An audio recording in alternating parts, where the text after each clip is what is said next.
Bonjour à tous, je suis Adélaïde, j'ai 25 ans et j'ai été sélectionnée pour être testeur de la montre SF 810. Donc je l'ai reçue il y a à peu près une semaine, j'ai pu la tester à diverses occasions. Mais tout d'abord, je voudrais vous parler de la facilité de la montre. C'est vrai que j'étais un petit peu stressée au départ, j'ai même appelé un ami quand je l'ai reçu parce que je voulais qu'il m'aide à installer la montre. Enfin, j'imaginais que ça allait être super compliqué et pas du tout. J'ai juste eu à la brancher, donc à la recharger sur le socle, donc qui est donné avec dans la boîte qui se trouve là. Et j'ai pu partir pour mon premier run sans trop de difficultés, même sans lire la notice d'utilisation parce que j'étais super pressée d'aller courir avec. J'ai pu m'en servir normalement. Beaucoup plus simple que la montre que j'avais auparavant. Donc c'était une montre Nike Plus.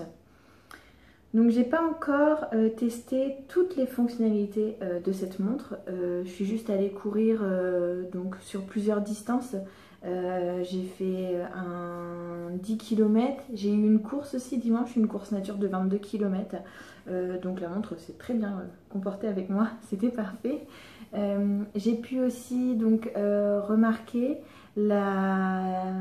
l'autonomie de la montre qui était vraiment très intéressante parce que ça fait quand même 7 jours que je l'utilise. Je suis allée courir 4 fois sur des distances différentes.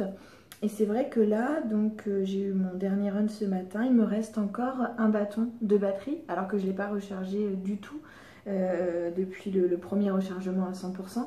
Donc ça c'est quand même super intéressant quand on souhaite partir en vacances ou qu'on a besoin, qu'on ne peut pas forcément brancher sa montre partout. Donc je trouve que c'est plutôt pas mal. J'ai remarqué aussi qu'à chaque fois qu'on ne l'utilisait pas, qu'elle n'était pas portée à notre poignet, la montre se mettait en veille et dès qu'on la retouchait, elle se rallumait. Donc je pense que c'est aussi la raison pour laquelle elle a une autonomie assez intéressante. De plus, j'avais jamais couru avec un cardio-fréquence-mètre. Jamais j'ai eu, si vous voulez, la ceinture autour du buste. Et c'est vrai que j'avais hâte de tester cette fonctionnalité avec cette montre parce que elle capte vos pulsations cardiaques directement au poignet.